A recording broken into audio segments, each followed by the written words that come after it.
board meeting up in Ola at the fire station. If you join me in Pledge of Allegiance, we can face this way. The flag's outside. Okay. I pledge allegiance to the flag of the United States of America and to the republic for which it stands, one nation under God, indivisible, with liberty and justice for all. While we're standing, I kind of got a soft spot in my heart because of what today means to America. And why don't we just take a moment of silent thought and, recognize those people that gave their lives for what we honor greatly, our freedoms.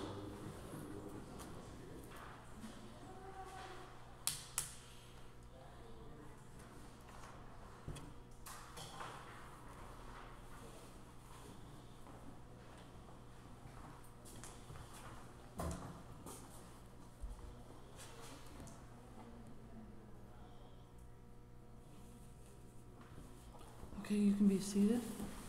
I wasn't done yet. You didn't hear me.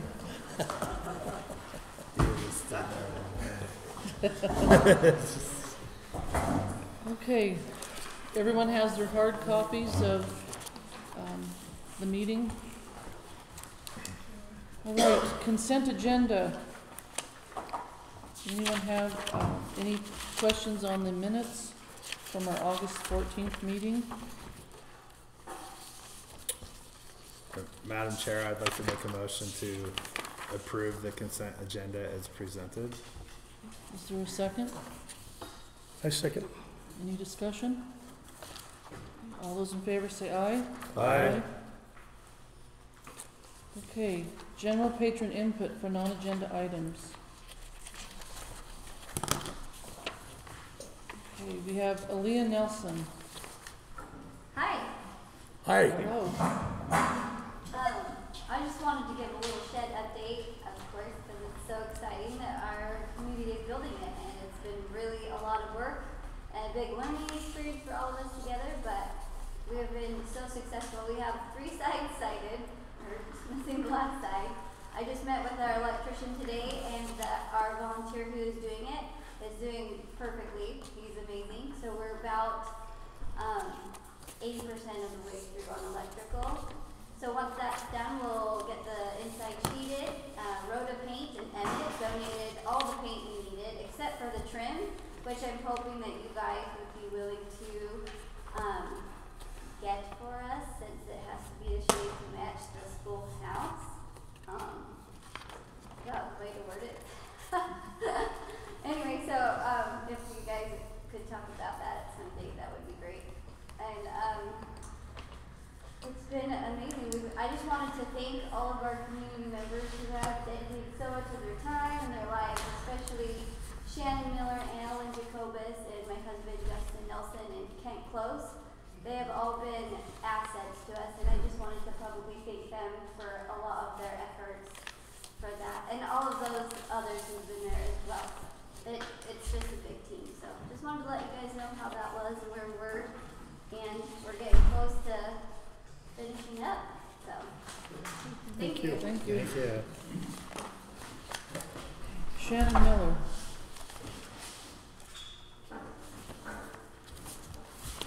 I wanted to thank the board for coming tonight to Ola. Sometimes we kind of feel like the ugly stepchildren up here. Oh, now, come on. And so we really appreciate you making the efforts. And I know it is an effort to uproot everything down there and come here. We appreciate it. And it makes us feel that you really care about and listen to us up here. And that's important. We had a meeting with a couple of board members and the superintendent on Friday night. Got a lot of our questions answered, floated a lot of thoughts around. We were appreciative that they took their Friday night to come up and do that. And we've seen Terry and Ms. Harris helping tear down the shed and put up the shed. And even the superintendent, everybody can't get over the fact that he was here swinging a hammer just shortly after he was hired by the board. So we have been so appreciative of your help. And we ask that continues, if at all possible, to You know, our kids are doing great in the school where they are, but we need them back in their own school. So anything we can do to assist in that process, feel free to call myself or Susan Jacobus or any one of us up here are willing to work our tails off to make sure that we get our kids back to school again. Thank you. Thank you.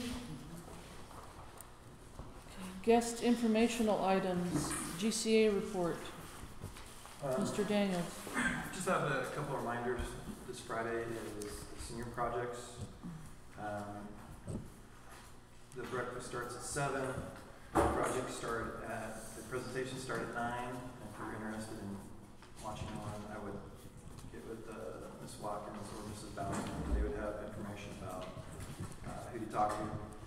And then a reminder about the High School Boo Bash fundraiser that is the 28th this month.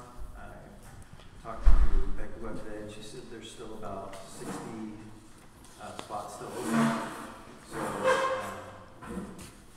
people can go on there and register, or and make sure they're still looking for donations for the auction.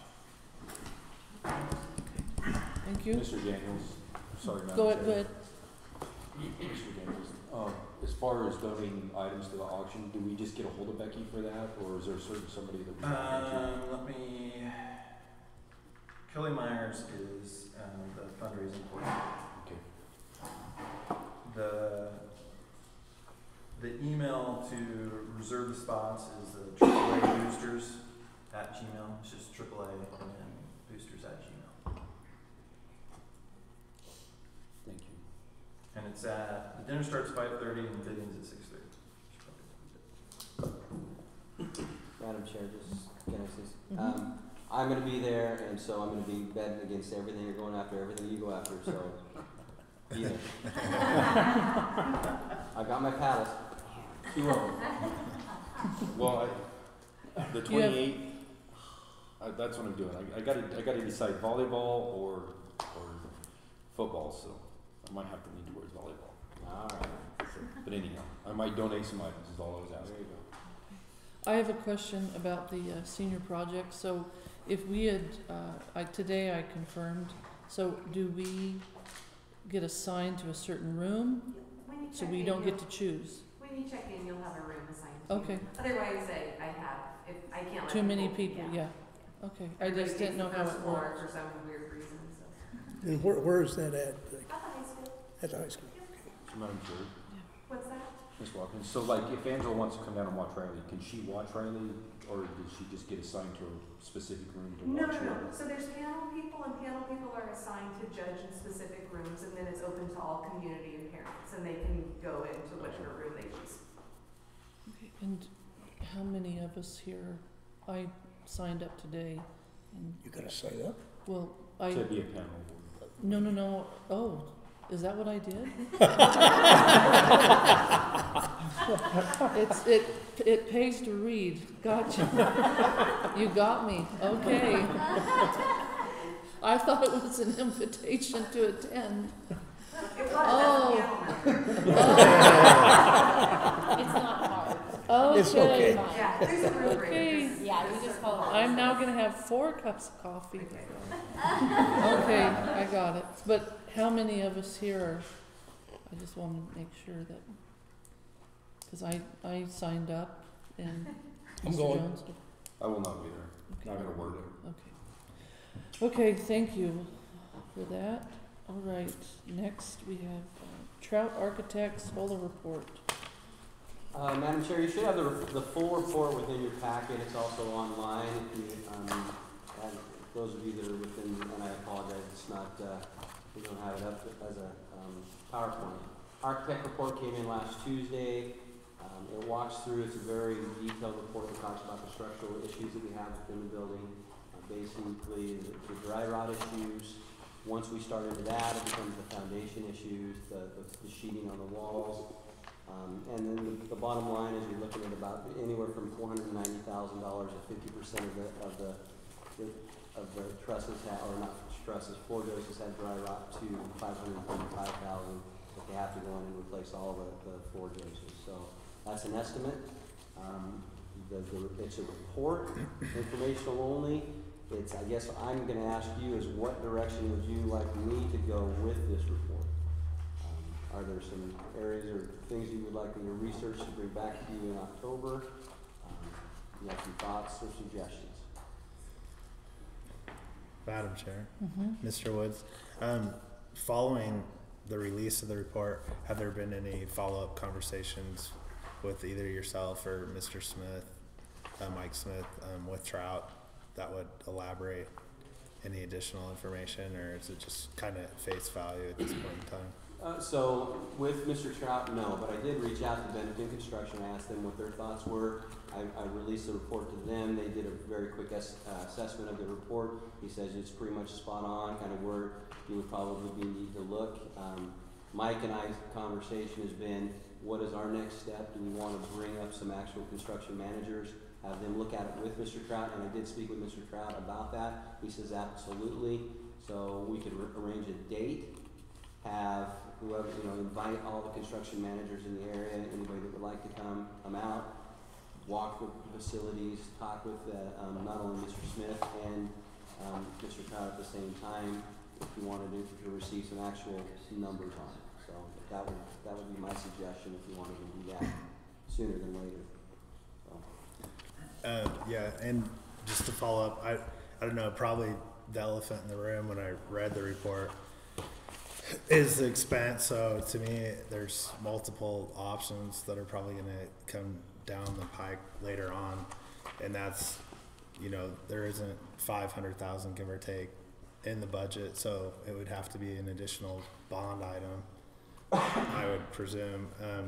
And then at that point, does the district and the community, are they wanting that money invested back into that school to preserve its historic relevance, or does the community take that on and restore that building, and we look at building a new facility, which I don't know what the cost is on that, and then God forbid we had to bus the children down valley to Sweet or something. I don't think anyone here is really wanting to lean that way. So as far as like the bond, I was kind of processing this other day. I mean, when we go for a bond amount and there's a facilities committee assessing that, and they've already released some preliminary reports, and I believe we have a meeting next week, again with the facility committee.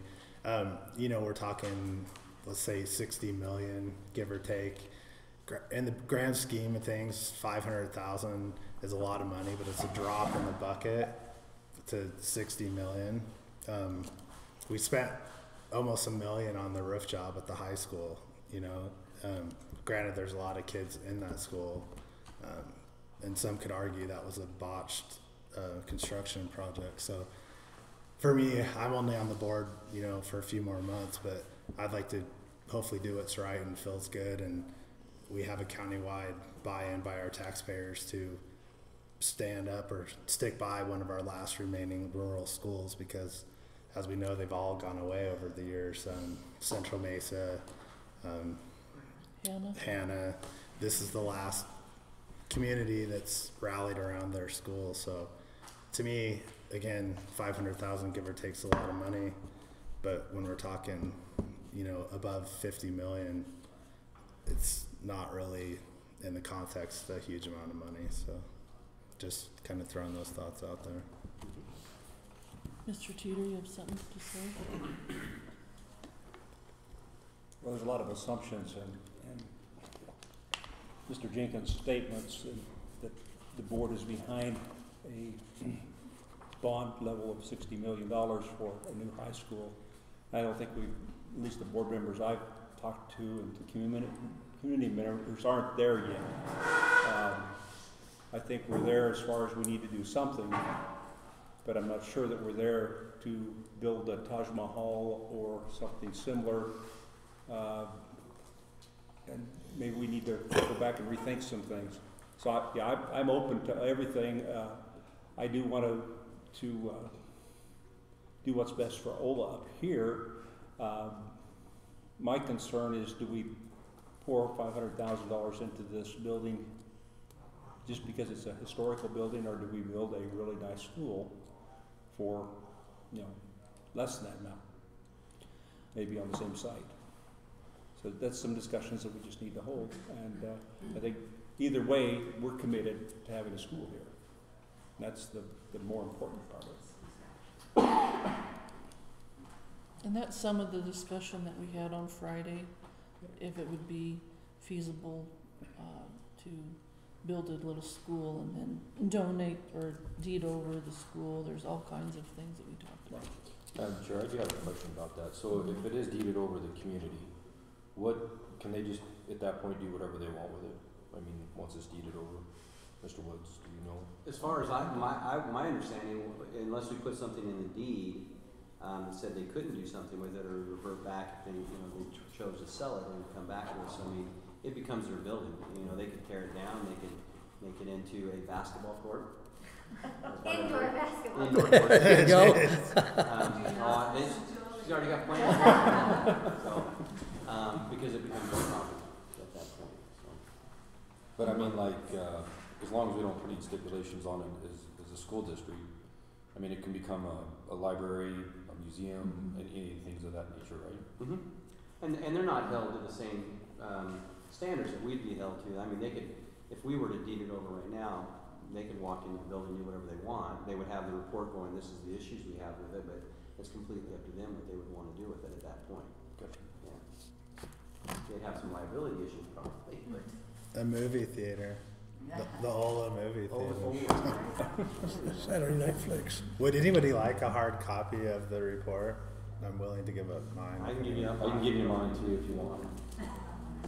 I got it online. I got it on. Yeah, we've had it for a week. Yeah, I've read every last bit of it. It's good. Yes, go ahead, Mr. Jones. First of all, I want a heartfelt thank you to this community for giving us the soul of what you feel that lives within this community. The other night when we were able to get together and talk, it wasn't about bitching and moaning and so forth. It was about what's the possibilities? What are the solutions? How can we move forward? And I, as a board member, is committed to seeing this come to a conclusion that we all can hold our heads high with. And what that conclusion is, right now I can't put my hat on it, but I'll tell you for sure, we're not going to abandon you. I have a hard time going down the hill. I drove it up a number of times here just in the last couple of months, and I don't know, where's the bus driver in here? Yeah, God bless you. So with that, we'll find a solution. What it looks like right now, it's going to take us all to come to that conclusion. And thank you for your help. Anybody else have any comments? Okay. All right. District reports. PERTA report. Okay, the PERTA board meeting was yesterday afternoon, and we started off the meeting by meeting the two newest employees.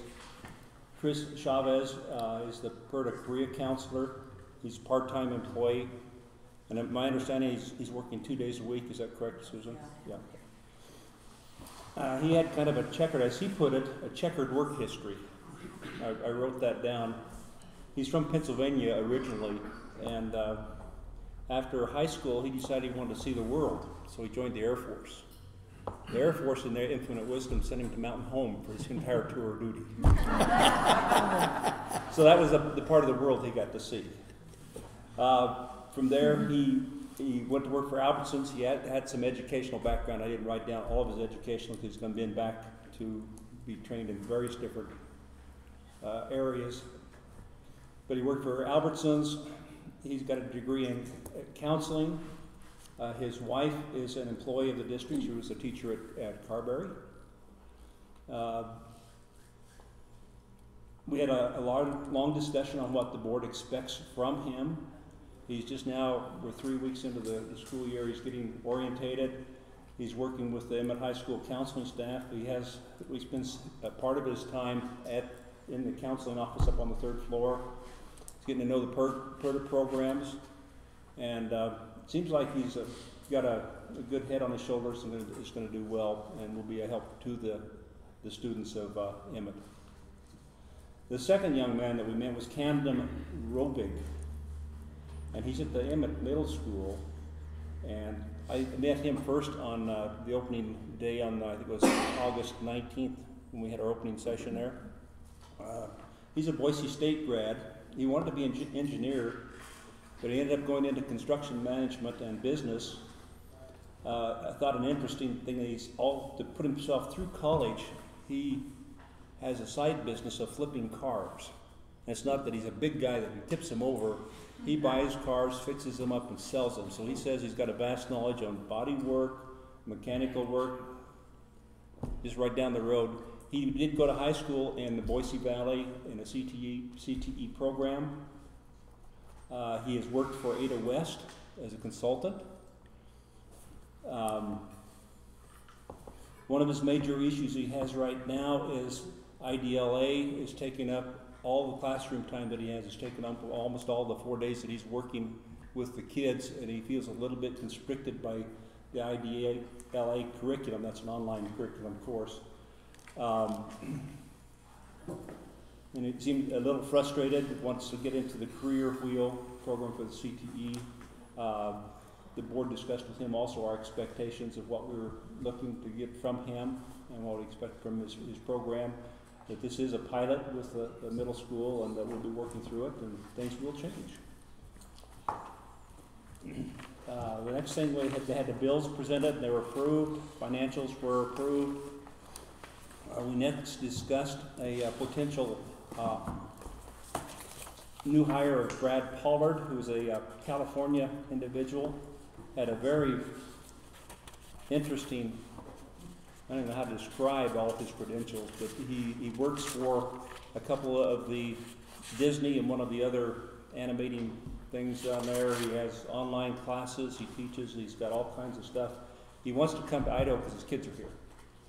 He offered a lot of experience in pilot training, and kind of fit into the program that they're looking into as far as aircraft pilots and owners. So they're just looking at him as a possibility as a new employee. Then we went into a further discussion of the aviation program. One big thing there is the city of Emmett has offered to give PERTA a piece of land at the airport to build a pilot training facility, which would be a hangar classroom facility. There's continued interest in the program, and they're continuing to work with the state CTE program director to get this as an approved CTE program for pilot training. They're also looking for startup grants that will help fund the cost of building the hangar. The first 2 years of the program would be mostly classwork and simulators, as far as no actual flying, but classrooms, ground school, that type of thing. And they're still working with TVCC on a joint program housed at the Emmett Airport. The next board meeting is scheduled for October 8th, and then the joint board meeting with Emmett is October 17th, and they discuss topics for that board meeting. The report from the administrator, Mr. Goff, we just have fully agreed to take over the work facility out on the highway. There's plans to move Mrs. Shoemaker's class from M1 to the work center. Hopefully it'll be done by October 1st, which will free up some space. They've just installed flat screen, touch screen TVs, I guess monitor TVs, in all the classrooms. And the last two things was Dan Ariola, Mike Smith, and Pat Goff did tour a proposed site where a PERTA building could be built just north of the baseball field. And our understanding is their feeling was it has potential if the high school would remain where it currently is located. The PERTA staff has evaluated Mr. Goff's performance, and that was presented to the board for our review consideration. And it wasn't all roses, so there were some good points and some bad points on there. Okay, that's Any the Porter report. questions? Any questions? Or is it just a fly out there? Supply. Okay, Thank you, Bob. yeah. The You can pass this down superintendent to Heather report. if you would. Within your packet, you should have my report. I wanted to kind of show you where, when we built our budget, we projected our enrollment to be about 2675 is how the budget was built. Currently, we're sitting at 2695, so we're up 20 students. But if you see that, we're down at the elementary levels. We saw an increase. We projected 717 students at the high school. The number this week was 746. I think we're still sitting right there. Junior high was at 720 as a projection, and we came in at 739. Now that's what we projected for enrollment because we knew we would have some growth. I think the end of the year last year at the high school was about 687. So it's a huge jump in the actual number of students from the end of the year to where we're at now. But with that, we tracked those first 5 days, and you look at the first 5 days of this year versus the first 5 days of last year, which kind of can set your emergency, if you wanted to run an emergency levy, and we qualified for an emergency levy of just at $426,000. But again, we had to certify our L2s last week, and so at the time, I just thought, this report was just coming in, and you can't use it on a building. But I felt that we were in a position that we could survive on the budget that we've set, and we need to survive on that. Instead of trying to raise an emergency levy, which would raise the taxes, I just felt it was best for us to live within the means that we have currently. And so we're going to do that this year. So we did not ask the board for an emergency levy this year. District communication, we've started our communication plan. Mrs. Vaughn receives emails on a daily basis from different schools, and then that is disseminated out to all of our Facebook pages throughout the district. So you'll see posts from each of the schools. PERDA's on Wednesday should have their post up. If they sent one out today, they may not have, but the idea is getting out the positive voice of what's going on within the community and within the schools. We have selected a new provider. Board books will go away. We're going to go to a new provider, not Board Docs, but one that's called Assembly, and it's through the Idaho School Boards Association. It will make it so much easier for a public person to come in and research our policy. It's easier to search. It's easier to go through. We sat through a couple webinars, talked about it. It's going to be a good investment for the district as far as giving you transparency. It'll be much easier for you to search policy and say, okay, what are we talking about there? I spent some time with Mr. Jenkins yesterday. I think it was yesterday. Yes, Monday. Sorry about that. Might as well have been yesterday. Yeah, might as well. And I talked about a presentation that he gave a few months ago about public relations or public information officer. And I just wanted to kind of touch base with him because I've been working with a neighbor. I'm just going to leave it as a neighboring district at this point on possibly sharing a position because we can't afford a public information officer. But I think it's vital that if we are going to go down the path of even a small bond, to have somebody that's that central communication officer is something we're going to look at. So we're looking at two districts combining.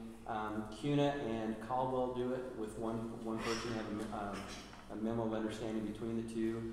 Caldwell is the fiscal agent for that person, so CUNA just pays that person, but they work 50-50 between the two. And so that's kind of the relationship I'm looking at, and I'm hoping to bring something to the board, a very formal proposal in October. So that's one of the things with communication. Maintenance and facilities, we drove up. Mr. Smith even said this morning that the plan is to have the suite school, the roof should be completed Saturday, except for the lettering on the side, and that'll be for the following week.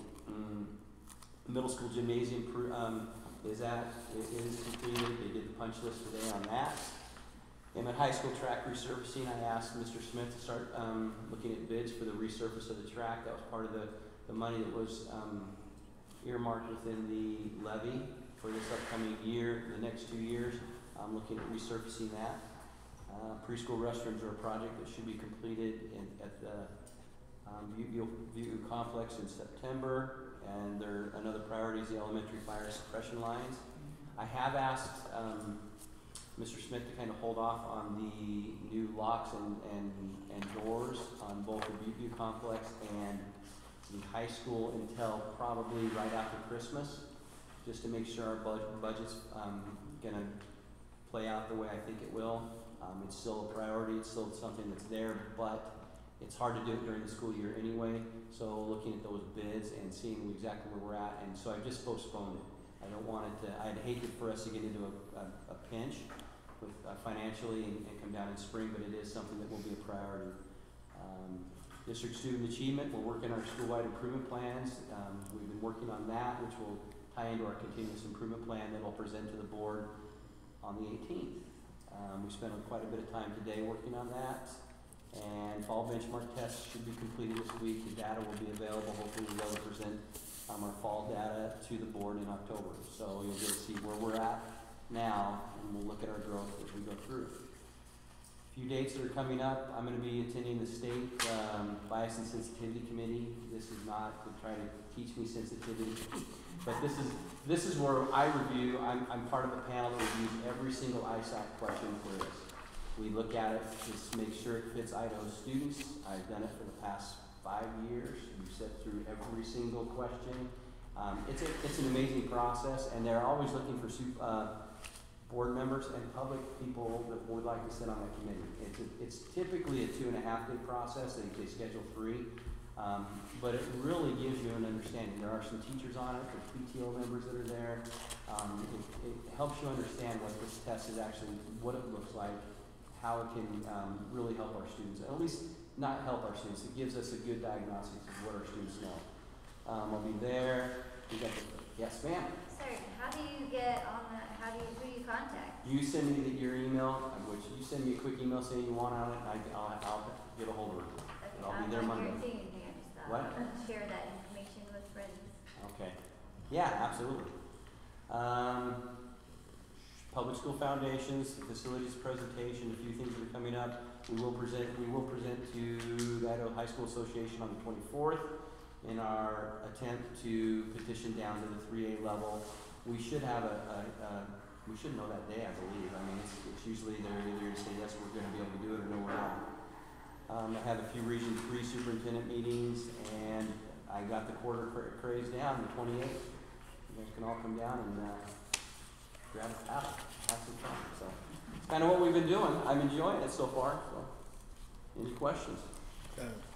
Madam Chair, Mr. Woods, if I could just add something on the thought process behind you thankfully looking into a district communication director or public information officer.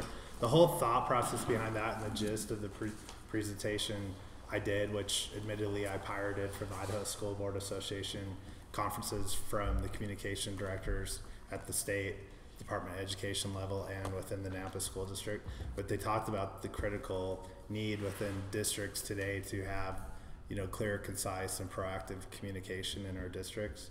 And rather than us as a district reacting, and in the world of social media, a lot of it's just kind of controlling what's out there. And if you can get ahead of that, all the power to us. And it seems like in districts, our communication really ramps up when we're asking for something, and that's money in the way of bonds and levies and stuff. So if we can actually have clear, consistent communication year in and year out, not just when we're asking the public to raise their taxes, then it's going to go a long ways to diminishing the kind of the from the hip reaction the taxpayers kind of throw out there, and they'll be better prepared way in advance. So it's kind of the thought.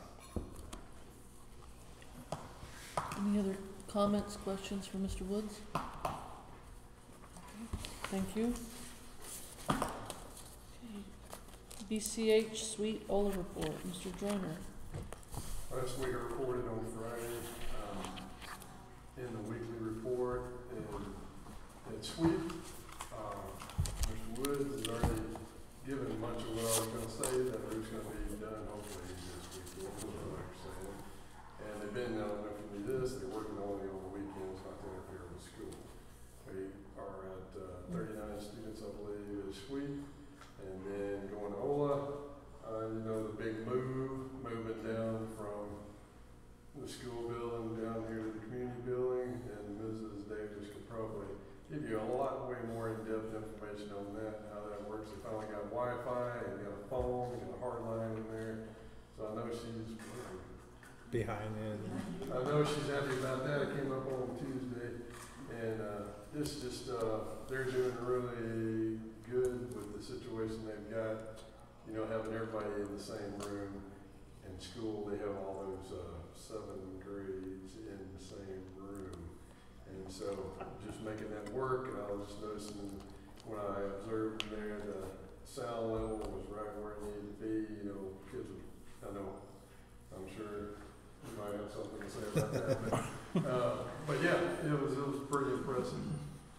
So that's all. And then Black Canyon, we did something new this year. We had an academy the first 2 days of school, and what we do is the new students and the students that've been there before. What we do is we bring them in. We have these sessions for 2 days where we introduce them to expectations of the schools, restorative justice, how they can graduate, looking at what it takes to graduate, because a lot of times you get 9th graders, they have no clue.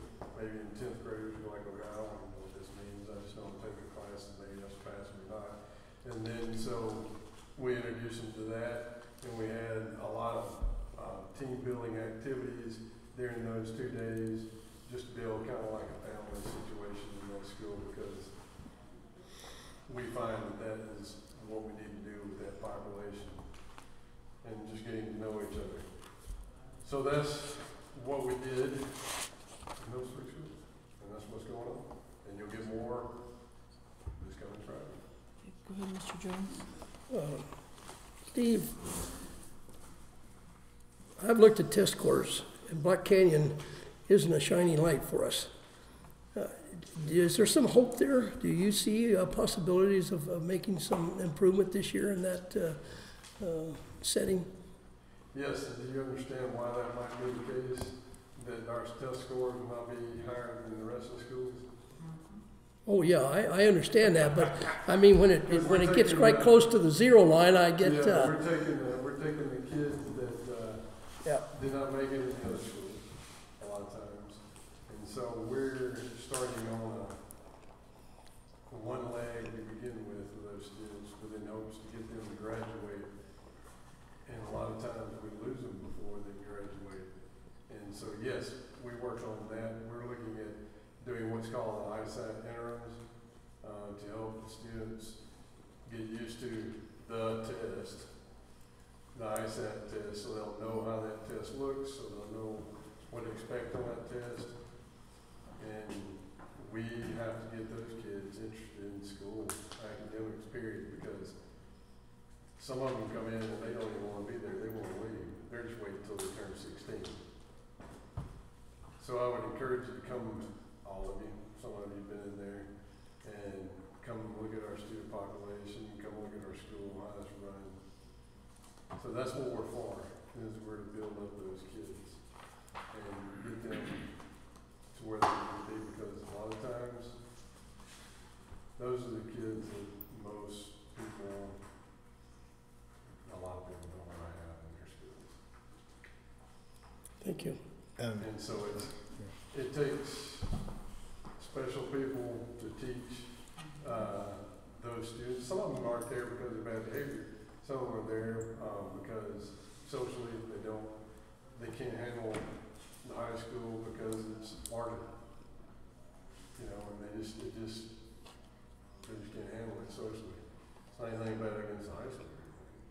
That's not at all. That's not what I'm saying. It's just where they are in life and the struggles they have. He's taught school kids from that population. She's taught kids from that population. So okay. So and we've had, and some of the students who've been in OLA have been some of my students at Black Canyon. Ma'am, did you have something? I was just gonna say Black Canyon is probably the biggest mixed bag. So those classrooms, it is challenging because you have some of the most disruptive children I've ever seen, and somehow the teachers are able to keep it together. I think you should visit a classroom there and for a whole session just to see. These are kids that wouldn't do well in the big population at Emmett, and they would be very disruptive, but somehow, Black Canyon has figured out a way to keep all the kids from running around the halls. I mean, to me, when I've subbed there quite a bit, and so it's challenging, and so I think it's, the teachers every day are probably like, okay, how am I gonna, they're always coming up with a game plan. The teachers seem very actively trying harder than when I've gone to other schools. Madam Chair. So their level is gonna be lower because they're just not at the level that you would see it in it. Thank you. Ronnie? So I don't want the people of Ola to think that I was insensitive to the matter that was going on up here. My father went to a one-room school in Mayfield, Idaho. There was 11 students in it. He left there and went to Mountain Home High School, and he experienced exactly what's being talked about right here. He said it was a culture shock going from going to school with 11 students to going to school with 850 students. And so I know all too well, I've listened to many, many stories. I went to Letha, I went to Hannah. I understand what this community is going through, and I want you to know and understand that. So kudos to both of you. You being willing to teach students in a one-room classroom, and you being willing to take the students that are challenged. Thank you. Yeah, Madam Chair, just to echo that sentiment, going back earlier in the year, I can't quite remember the time frame, but there were surveys that rolled out to Black Canyon and to Carberry, and I was astounded how well Black Canyon scored culturally across the board, where the teachers feel supported by administration and those kinds of things. So thank you for that and all the hard work you did there, and it's a godsend that we actually have that school in our district. So it is. Mrs. Davis, did you have something? I'm not trying to be rude, I'm just kind of running herd on kids running through the street. I had to pull out my teacher voice. Gotcha. You saw the kids jumping. Well, you their look like bikes and you those. wanted to But, say something. No, I think that everybody's. All right, Emmett High School report, Mr. Carter or Miss Watkins? I think Miss Watkins, because she got me. Katie's going to hand out, Ms. Watkins is going to hand out some changes that we'd like to bring to the board. As you know, when you adopt our student handbooks in May, that becomes policy. And we would like to change one portion. We have that down as an action item a little bit later, so this is just kind of. I'd really like to do it now. You would wait till you get out of here? Well, and while she's handing it out, I'll talk. So, our big thing is our community breakfast on Friday morning from 7 to 9. Everybody's invited. There is no cost to anybody unless people want to donate.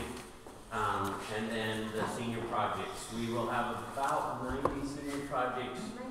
95 senior projects being presented this time, and then we'll do the rest in December. Emmett, we got our first win in football at the first game of the year. Took a little bit of a shellacking last week, but the team, I've been here a long time, and I've never seen a community or a group of students cheer the head coach's name before the game, during the game, and after the game. And so I'm very proud of Coach Hargett and the work that he's put in with these kids. Soccer has done very well. The boys are off. They were undefeated last night. The state ranking 1 and 2 played in Emmett and played Caldwell. We were getting beat 3-0 for most of it and came back and almost won, but ended up losing 3-2. So our boys are doing real well. The girls are struggling, but they're getting better. One thing that you will probably see and hear in the near future is there is some discussion of getting rid of JV football. And being the smallest 4A school in our league, we're a little shell-shocked, but Ridgeview and a couple of the other schools have already canceled their JV seasons with us and claim they don't have the numbers for JV. So there's some changes that are coming. We will be petitioning the state on the 24th. The Idaho School Board, or Idaho High School Athletics Association today sent surveys out to all the superintendents. for those schools that are petitioning, and they'll have those results that day to share with the group Madam Chair, when there's a vote. I'll interrupt you for a second. If that's truly gonna be the case, this school cannot play at that conference. I look at our freshmen, there is no way they can play against the kids in the 4A conference, there's no way. We are so undersized compared to every other school, just maturity wise. Well, I We think, will have kids I hurt think left what and will right. happen is it will be more of a cross team, and it'll probably be limited to freshmen and sophomores. Excuse me, I watched them do it over at Fruitland, and they still got hammered. There was kids coming off the field left and right, hurt, disgusted, throttled. I mean, you'll have so many kids that will be so dismantled by that. We need to fight that if we gotta stay at that level. And that's exactly what we said, but if you don't have a team, there's not much unless we're willing to expand out and play and travel. So that's something that I agree with you, because you have a group of kids also, of juniors that maybe don't play a whole lot. If you get rid of a JV team, I'm concerned, our number's gonna drop also. So it's something that we're very worried about, but that was the discussion at the AD meeting on Tuesday. The only reason I'm worked up about it is my son's not even playing football, and I just worry about the kids that are putting themselves in that position. I mean, that is seriously detrimental to our athletics. I mean, that's a horrible, horrible thing. Any questions from the board? Any questions for Mr. Carter? I'm gonna ask you. Yeah, go ahead, Mr. Weeks, Carter. do you feel the board should get involved in this? Is We're that- already involved, that's why we're sending Mr. Woods up there on the 24th. I think you need to go. Well, So Well, Madam Chair? Yes. So the 24th is the petition down. What Mr. Carter is talking about is really just the league. The SIC is looking at that. And you're right, we could branch out. We could actually play Fruitland's JV, if we need to. So it's not like Emmett has to not have a JV program. They're just talking SIC-wise, doing away with the JV for some of those schools. That's in our league, but it is it's going across the state. We received emails this week from Highland about that Highland needs a JV game, and because they're facing some of the same challenges, so.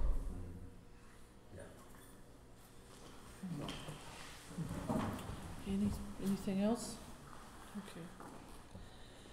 Budget items. Bills, Mr. Teeter. Yes, got a chance to review the bills today. This is one of the smallest amount that I've reviewed, $270,000. Although that's not a small amount in my book, but it's small compared to the district. $270,527. There was not a lot out of the ordinary that I would expect for this time of year. We had Tech Hut, the $10,000 we pay for services. That's for the whole year for support. So we just pay that up front. That gives us, I don't know how big a block of service, but 125 hours. 125 hours. I had a question from Trustee Jones about John's Plumbing. They did some work at the various schools, but the high school in particular. And a lot of faucets were purchased, but my understanding is our maintenance people did the actual replacements. So it was just the purchase of the actual things. The grease traps are worked out, some other things. No, so if you look at it, it does, because that was my question, because I hadn't looked at it in that depth. You look at it, replace the faucets, you've got $1,600 in probably faucets, and then you do have some repair and install faucets, so you have another bill on top of that. So it could have been that they pulled some off and were able to repair it. So, but if you want some more clarification on that, we can get that. I've got the bill here. I just glanced at it briefly before the meeting, but that was my question when I originally looked at it, was whether we were paying them to replace our faucets or was our maintenance people.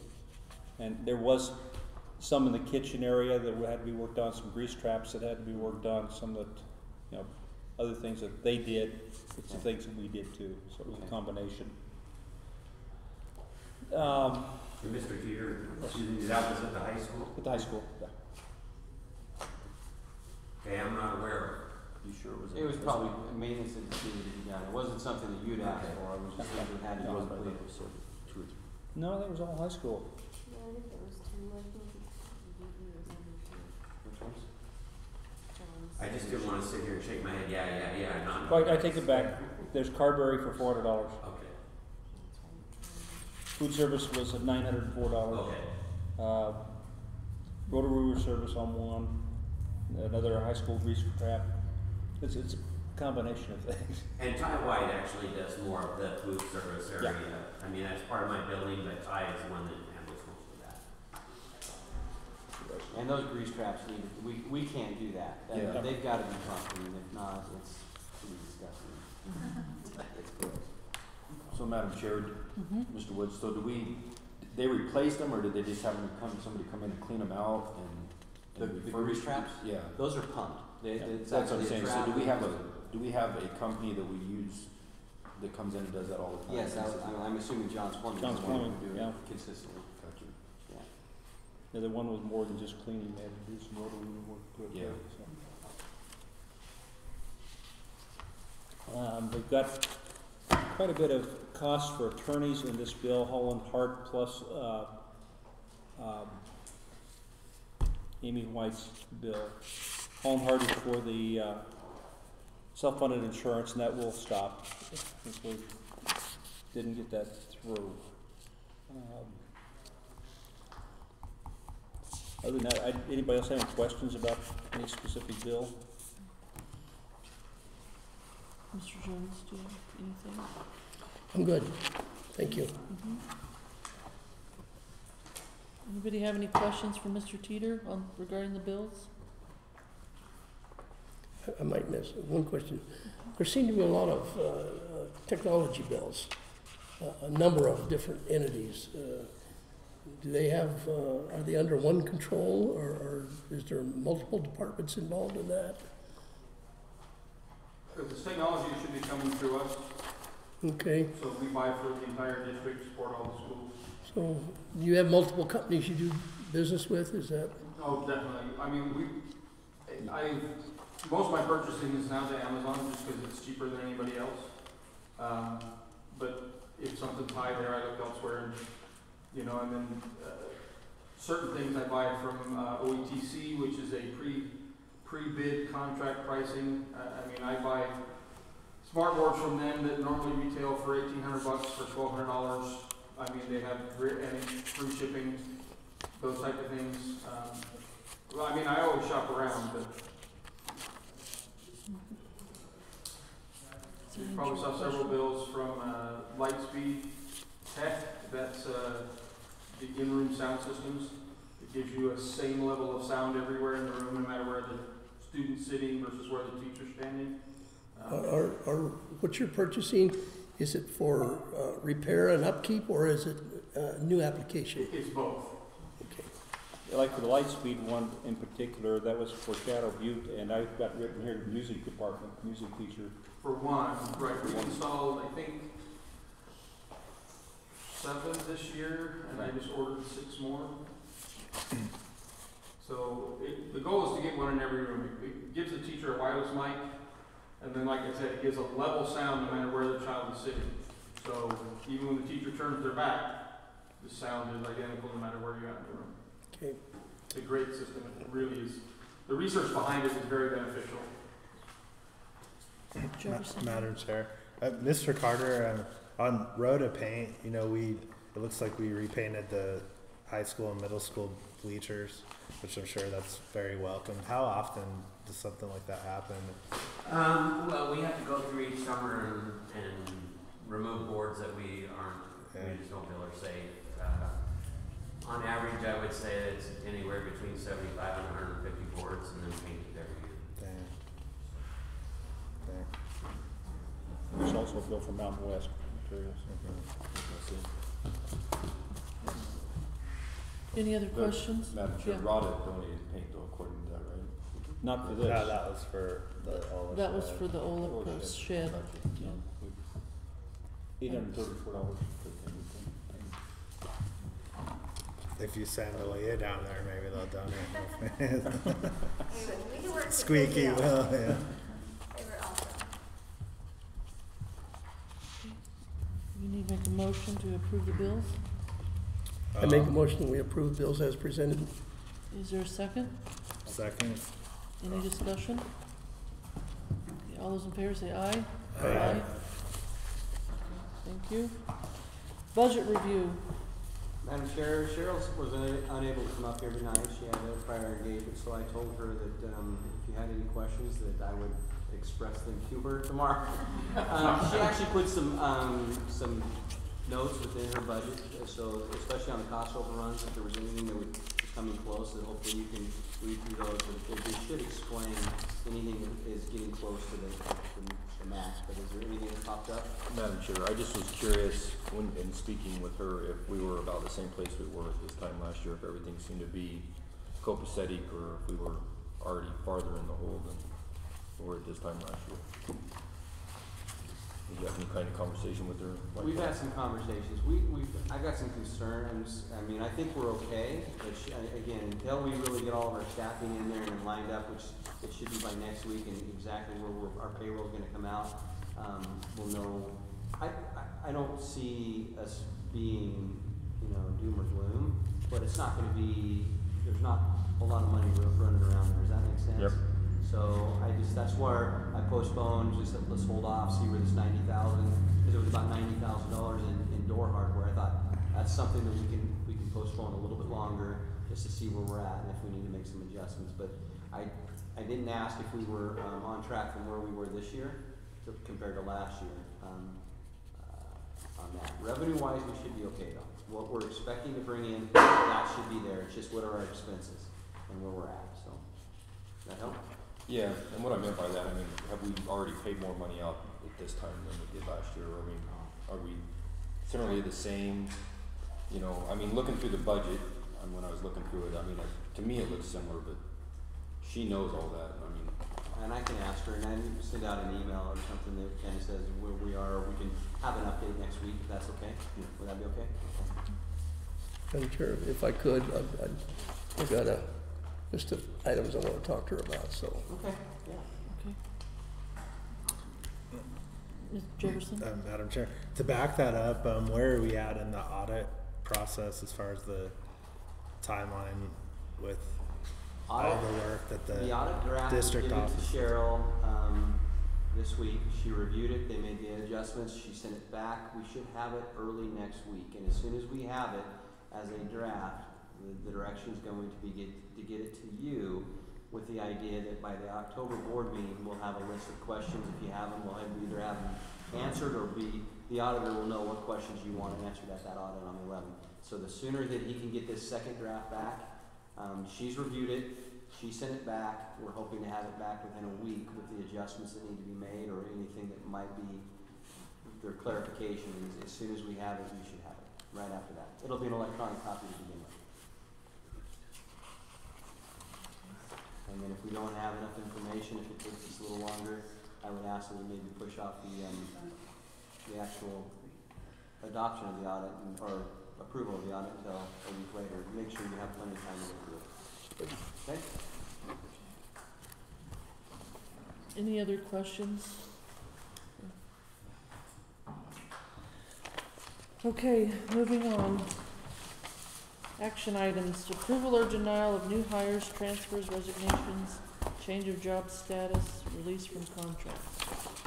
Madam Chair, you should have a list of the new hire resignations, retirees. We have two resignations. One is a custodian, one is a bus driver.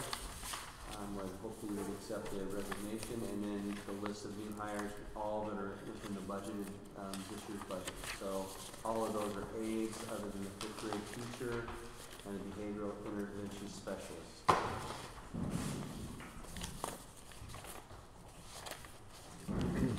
Madam Chair, I'd make a motion to approve the list of new hires, transfers, resignations, change of job status, and or release from contract. Is there a second? I'll second. Any discussion? All those in favor say aye. Aye.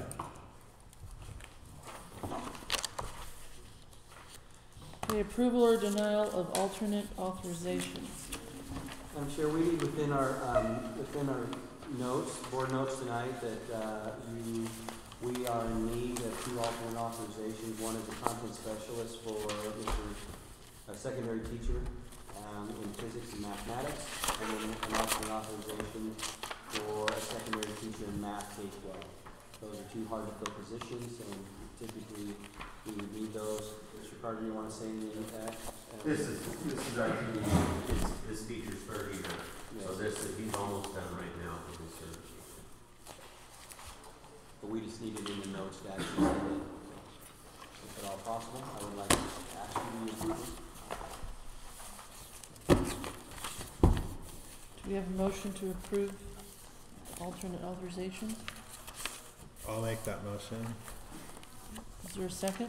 I'll second it. Any discussion? All those in favor say aye. Aye. Approval or denial of leadership award categories. Madam Chair, every year the board is asked to approve the leadership categories for the upcoming school district year. This is a list that is created through our administrative staff with input from, I believe, the union as well. The teachers have an opportunity to give input on that. Your list is, the top half is actually the qualifications that are actually the areas that it can be, money can be used for. The bottom half is actually where it starts. The law requires us to have a position approved by the Board of Trustees based on staff input and information for building level positions requested for should be the 1920 school year, and I apologize. We have department chairs, department leaders, through PLCs and down to public relations support. So those are the areas of leadership stipends that we would like to look through. They're all based on, the amount is based on the amount of hours that each of those positions would consist of at about a $20 an hour rate. So some that are going to be very intensive that have more time are at a higher rate. So the state minimum is $900 on one of those leadership stipends above and beyond. So this is a list we would like to have approved for the upcoming school year. Madam Chair, Mr. Woods, and so this was all pre-negotiated anyway during the district negotiations, No. correct? No? This is not a part of negotiations. This is above and beyond what our master contract. And so this is something that cannot be added into negotiations. But it's something that we want to have a great relationship. And if, Mr. Daniel says, hey, this position here, this person's been doing this for the last couple of years, we'd like to see it as a leadership stipend. That's the input that we're looking for. And I know they've reached out on the night, or they talked about that on the 19th of what were the positions we'd like to have, or start the sign.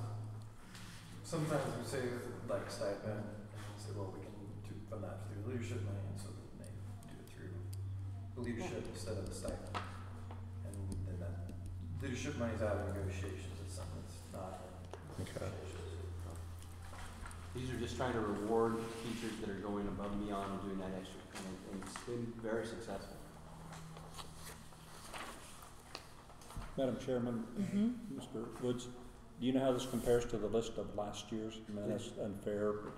It's very comparable. The actually only difference is that they added a position in the public relations support. They wanted to, instead of having one, they were sharing one in each building at the elementary. They want to split that into 2. So the categories haven't changed. It's just the amount of maybe leadership stipends within those categories. So it's basically the same list. Anybody else have any questions, comments? Madam Chair, based on it's been vetted by the powers that be, I'd make the motion to approve the leadership award categories. Is there a second? Any other discussion? All those in favor say aye. Aye. Approval or denial of Jim County Hazard Mitigation Plan. So you should have a letter of the mitigation form, and I don't have it right in front of me, and I just had it a second ago. This is just an agreement between us and Jim County. The hazard mitigation plan is 103 pages. I didn't want to print it off for that, but this has been an ongoing process. It was adopted last year, and this just states that we are going to follow it in case of an emergency.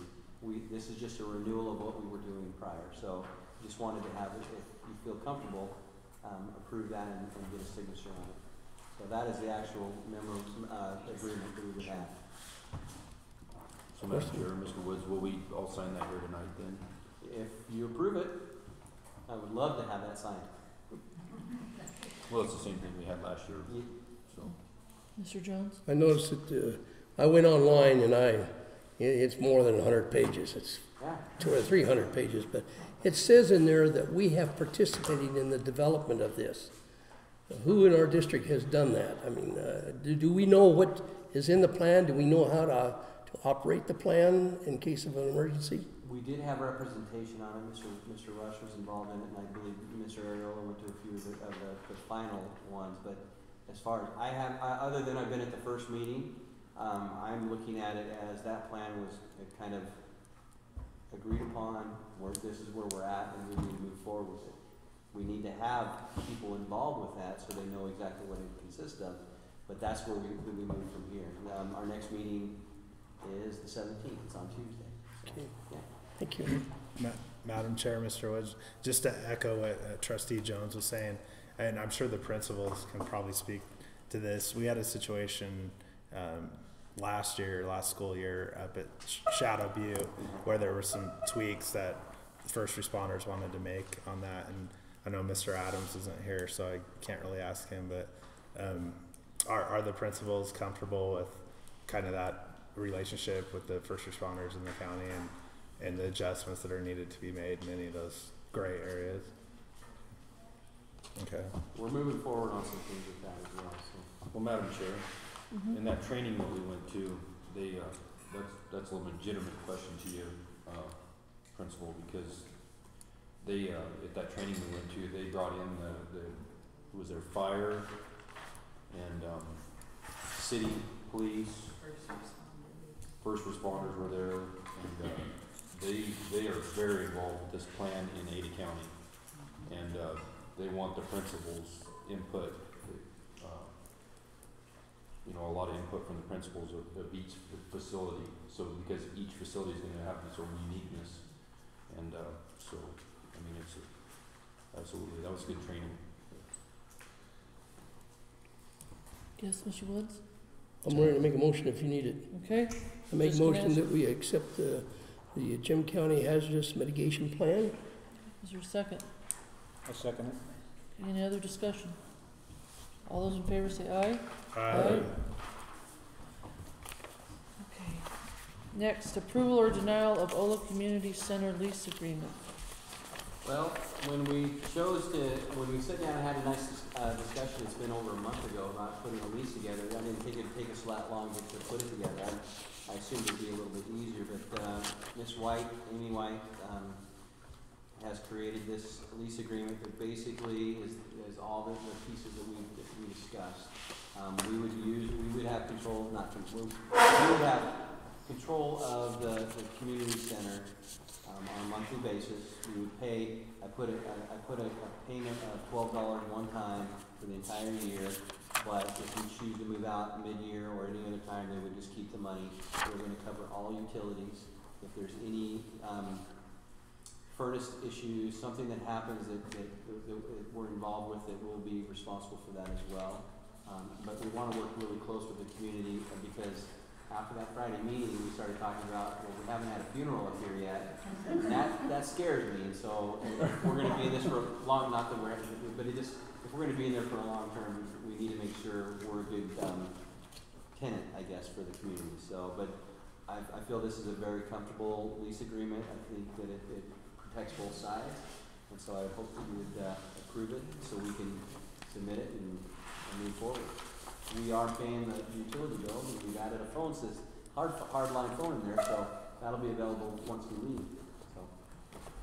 So. Question,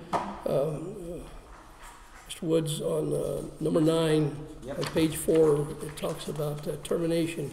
It says this agreement may be terminated by either party with a 30-day written notice to the other party. Is 30 days enough? If they want us out, we'll move out. And that's pretty much what, we can get out. Okay. We did it pretty much in a We'll do weekend. 2 days, Yeah. we can do it. If we had to, we could do it. Any other questions? Madam Chair, I'd make a motion to approve the Ola Community Center lease agreement for the board of this chair to sign and the board of the community board to sign. Is there a second? Any other discussion? All those in favor say aye. Aye. Okay, approval or denial of high school attendance tardy policy. So let me start again. We are asking tonight for a change because of the board approved our student handbook way back in May. We would like to make some changes. We've researched the policy. It doesn't change the policy at all. It just changes the process, and part of that is that we want to go for more of an electronic process.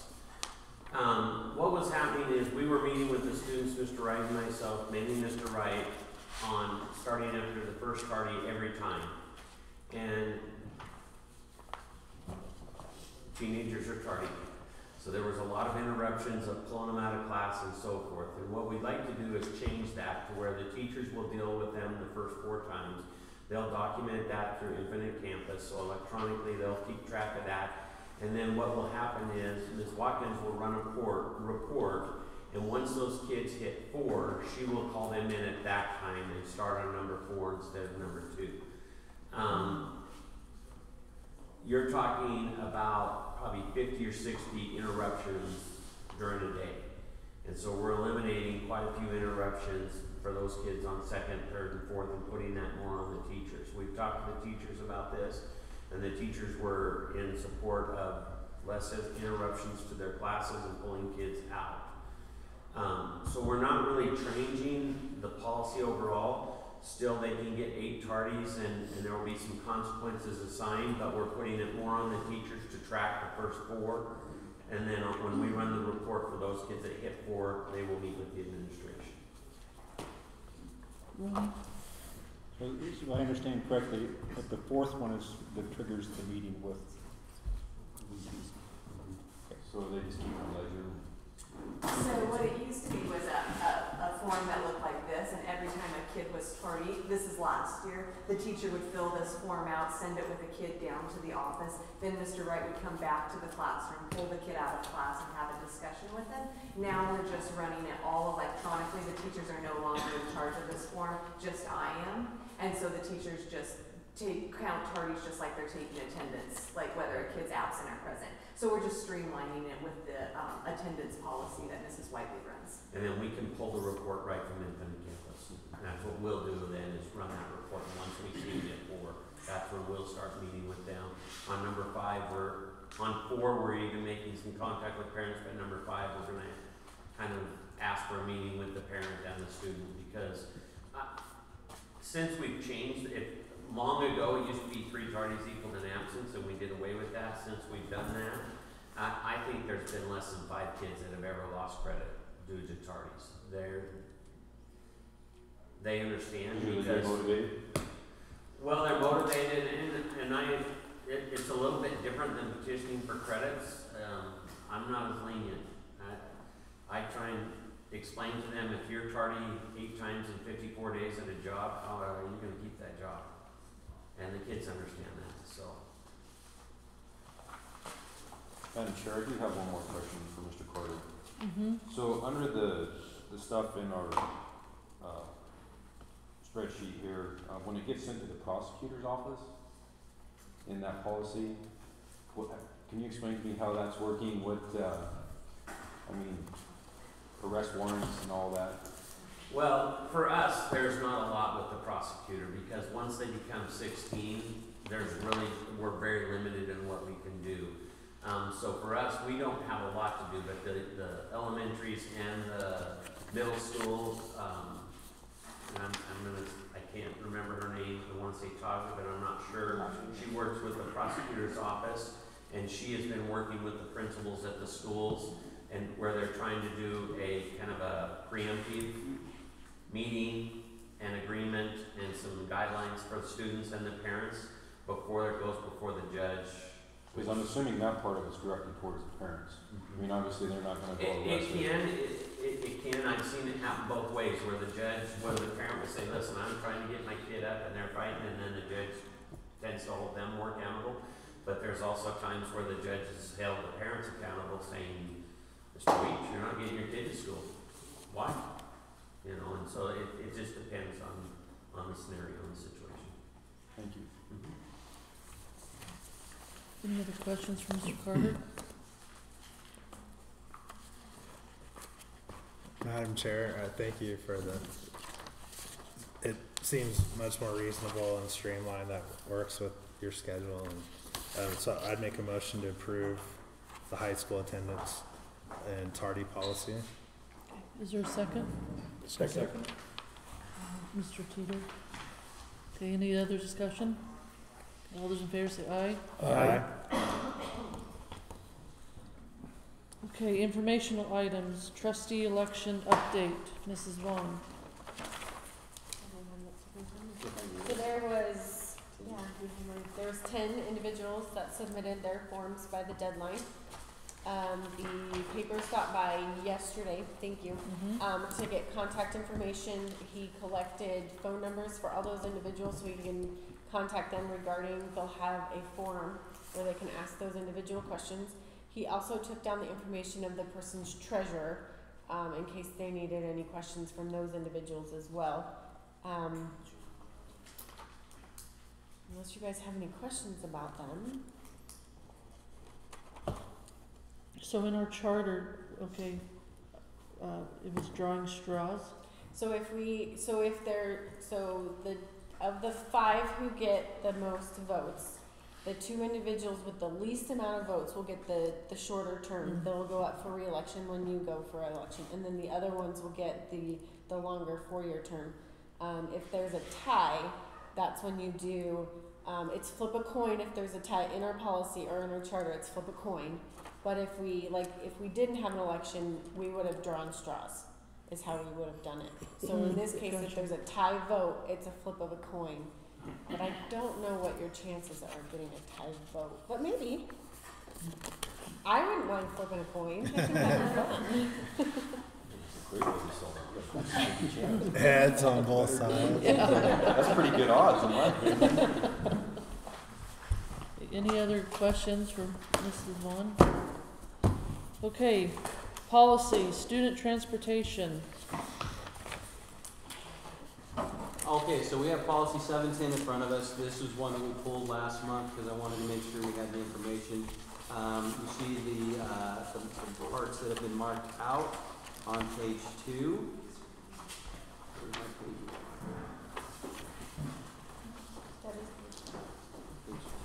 Well, that could be. You're right. So, do you have a page? Does yours start with page 2? Please tell me 710 starts with page. Oh, see, I don't have one. See, I no, I think, yeah. Go ahead. I probably have it in there somewhere. Everything is because we didn't print it off in color.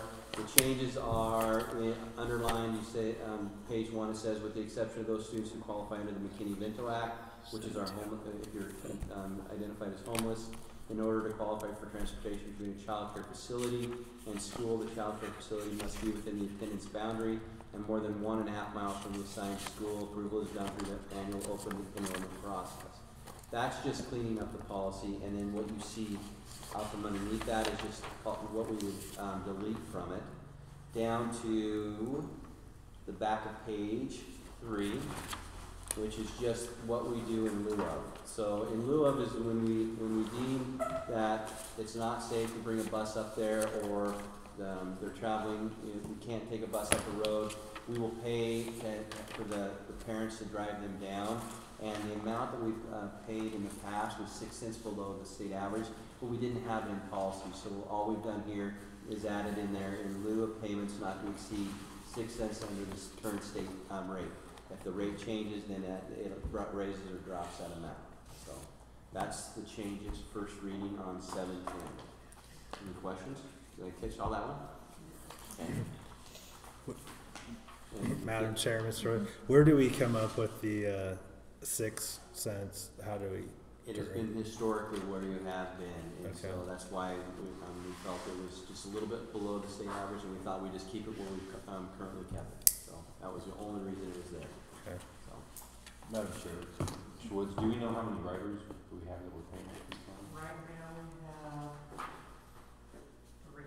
Just three. We got applications for 2 new ones out on Pearl Road that will start this year also.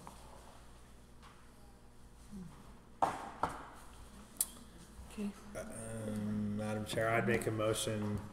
Is this an action item? No. Okay. No, We're we're just- done with the action items. just moving, Put a just, we're consent just agenda. showing you, we're moving on to, if you have any questions. I want more action. Okay. All of these three are, I think, Yeah, first you can reading, either so. consent or you can second read. Okay. Does anybody have any comments, questions? Not till the next part. Okay. Next Okay. part, the next one? The next policy. Can you move I think it's under the next one. So go ahead and move it to Move it consent. to Or not, consent. no, it's not conduct. Okay. The student conduct, yeah. No, it's the, must be the third one from here. That was the Okay, so now we're on policy 730, student bus conduct. Student bus conduct, what we've actually done in this one is just, again, clean it up, and you see we've taken out the entire contract, because that was last month what we adopted, so there's no need to have that within there. There's also under number 12, no smoking or, no smoking, tobacco, or vaping. We just wanted to make sure we had that within that. So the changes are, we've removed the old policy because it was adopted last month. The new expectations are in the contract. So. Questions about policy 730? I'll ask a question. Shauna, if you don't mind asking. Are we having big problems with vaping on the buses? Yes, we've already had, full video where we had 5 students involved. As of today, 2 of those were, issued MIPs and fined. So do you do that on site as soon as you do it, or are you just pulling the video and doing it afterwards? If the driver suspects, we pull it as soon as we can. This one was actually, a student had reported it to the parent, and so it was reported back to me, so I pulled the video from that morning, and it turned out to be the afternoon before. This child was rewarded not to tell, and so that's how that one came about. But sometimes the student will tell the driver, sometimes the driver suspect, or I'll get a phone call or email. So we review them as soon as we can. Thank you. Mr. Jones? Shauna, do you throw them off the bus? You saying this is a no-no, or? Yes, part of the reason that we changed the policy that you're approving is we're working with the principals more, so whatever the suspension or the disciplinary happening at the school, that also is reflective of the bus. So the students that received the MIPs were out of school for 3 days, and then once they returned to school, they were off the bus for 2 additional days. Okay.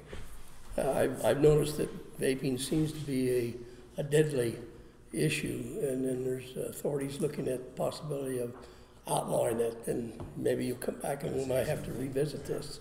And it's gotten to the point right now where it's very hard to actually see any vape happening from the vape pipes. Mainly, you'll see them passing it back and forth, or a lot of them behind the seat, one of them's looking and you see heads down.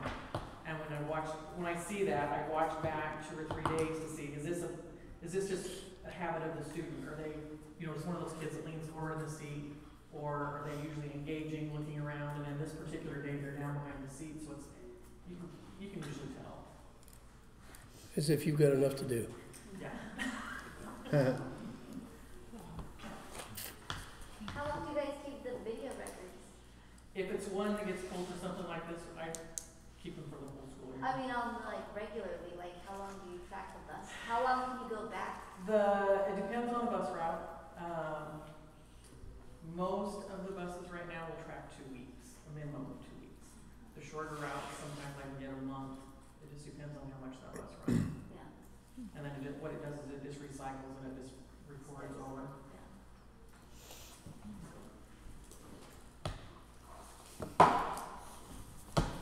bit my tongue, I'm sorry. Okay, any other questions, comments? I'm like Mr. Jones, Madam Chair, I wanna know what they're gonna do when it's outlawed, and it becomes more than just a misdemeanor. Yeah. Okay, should we move this to consent? Okay, last one, 734, scope of district bus transportation. This one is kind of a rewrite on this, and you want to give your explanation of the rewrites and what we're looking at. I mean, basically all we're trying to do is clarify, you know, our scope as far as transportation goes, but also not, you know, make it to where students that need that transportation have it, so that the McKinney-Vento Act and also your IEP students have those possibilities within it. But, Right. In the beginning of that policy, it stated that bus transportation will not be provided to and from school within the school boundary. So it basically said if you lived in the shadow use zone, that's the only place you could ride a bus. So the students that were, through the open enrollment process, allowed to go to Carberry, according to the way the policy was written, we should not have been transporting them, and we've been doing that for quite some time. So we just need to go in and clean it up to what we were actually providing a service for. It's just housekeeping. Madam Chair, that needed to be done, I agree, because my son was one of those, he was on the open enrollment, he shouldn't have gone to Shadow View, he was at the junior high, so.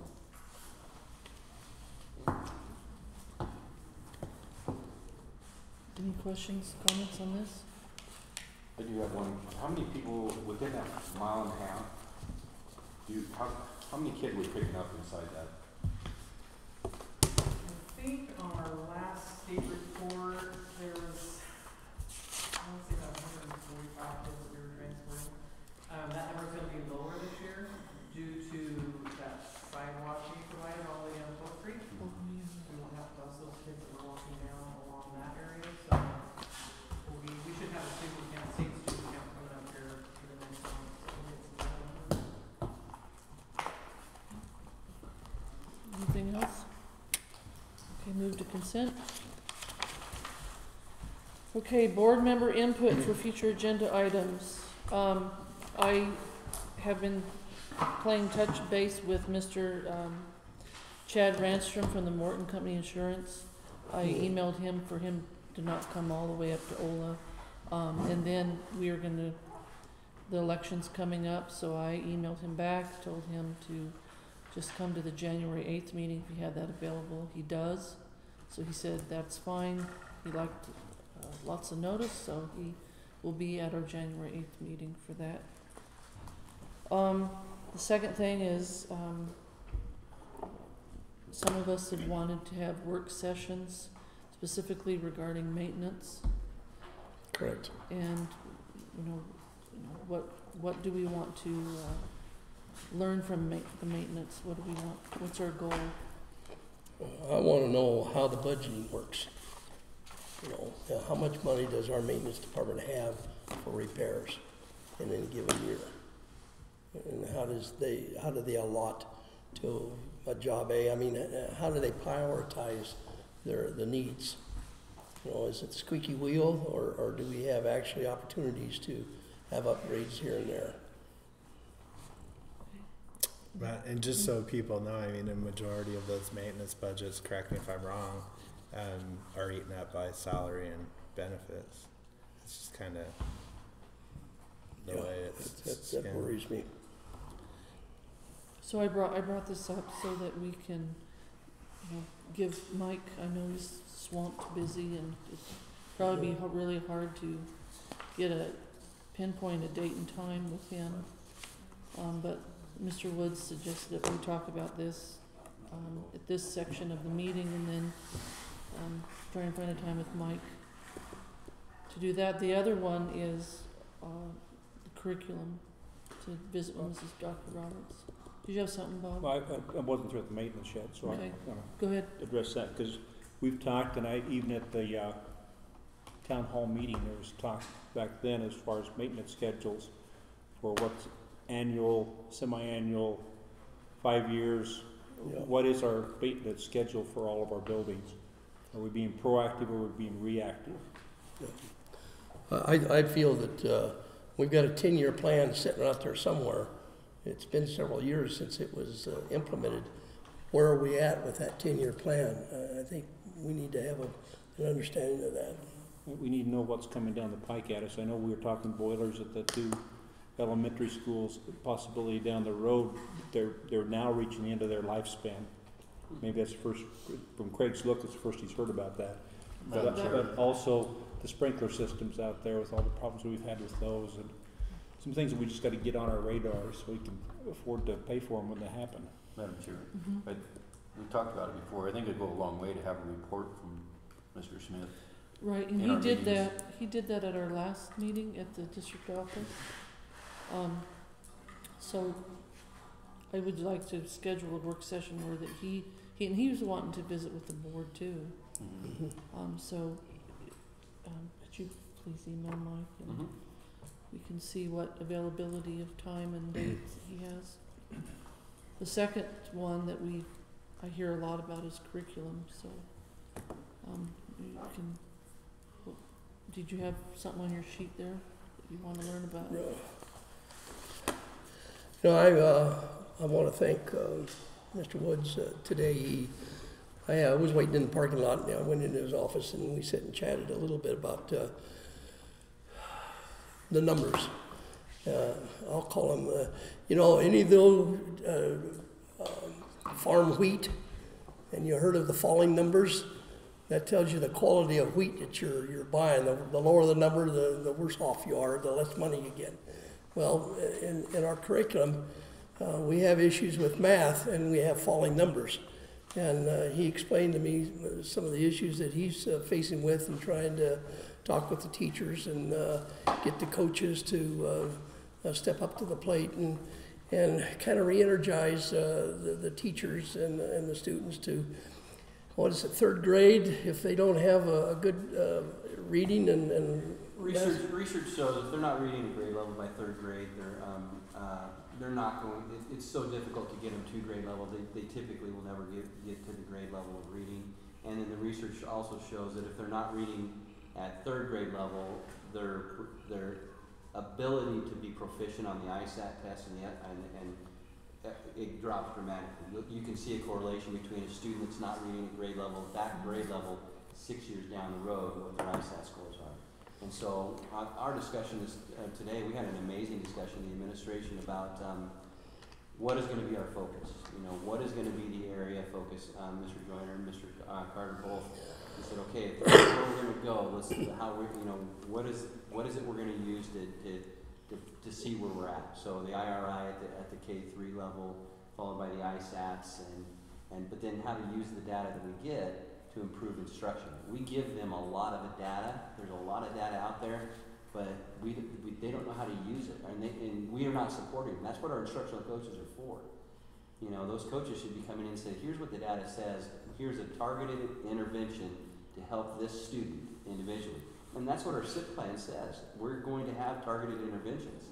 Well, that's what we need to do is, we need to give our instructional coaches the tools to help those teachers so they can do that with the individuals. Because we can't pull everybody out. We have to be able to group them. I think we had a great discussion today. Mr. Joyner was involved in it, and I think we all have an idea of where we're going now. The vision's starting to get there, what we need to do.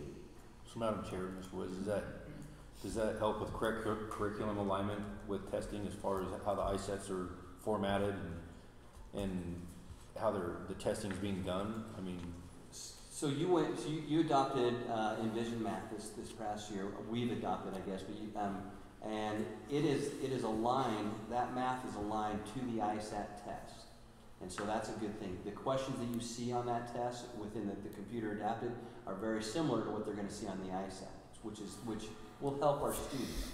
The idea is we can't go after every single standard that's at the 8th grade level in math. You just can't do it. You have to prioritize what standards are important, and it's already there. There's priority clusters of standards at each level that build on one another, and so our teachers need to know what those priorities are, and our teachers need to make sure that we're doing that. And that's the data I was showing them is we've got gaps. We've got some brilliant spots where our teachers are doing amazing things in areas at every grade level, But there's other areas that I'm not sure if they know that, hey, maybe they're not touching on this standard. It's really kind of important on the ISAT, or it's going to be important in, I mean, they're experts in the field, but it's going to be important in the building block 2 years down the road. And so our instructional coaches need to be able, and our administrators need to be talking to our teachers about how can we support you, because they want to see test scores rise. Everybody does. But I think we need to give them the support so they have the tools to do it. And that's where our discussion started today. And it was a great discussion, I think. I mean, so Madam Chair, I will tell you, I've had some patrons, the reason I'm asking this question is because I've had some patrons in the last week ask me this very thing. What are you going to do to improve the test scores? And I told them, well, I think it starts with aligning the curriculum with how the testing is done. And so I hope everybody in our community is listening to what's being said here, so that we have an understanding of that it's being worked on, that we're trying to cohesively work together to figure out how to raise those test scores. Chair. Just to follow up a little bit, for those of you who don't know, curriculum is not cheap. We spent over $200,000 just recently on, I forget the name of it, Envision Math. And I think it behooves the board to follow up on that investment. I mean, if you're going to put the tools out there, I want a performance review. I want to know how that tool is working, because we were sold that this $200,000 was going to solve the problem that the last curriculum didn't solve and created lots of problems. And I'm saying, well, if it created so many problems, why did we wait so long? You know, and I feel if you're going to spend this kind of money and make this investment in your teachers, then by gum, we should get some return on that investment. So, reason for my bringing it up. Madam Chair, future agenda items. Mr. Woods, I don't know if you have any plans for the October meeting to discuss anything, health insurance. But I have asked our business manager, Cheryl Lemunion, to essentially run a report based on the expenses of the district over the course of the last couple of years, with our effort to move to a partially self-funded insurance plan, and how much, just so the taxpayer knows how much we invested into that effort, and why we've come up empty on it, essentially, and what kind of changes we're making from those results. And then also, I've asked Cheryl to, and she said it's done at the building level, but basically to come forward with any existing contracts we have in our buildings with rentals,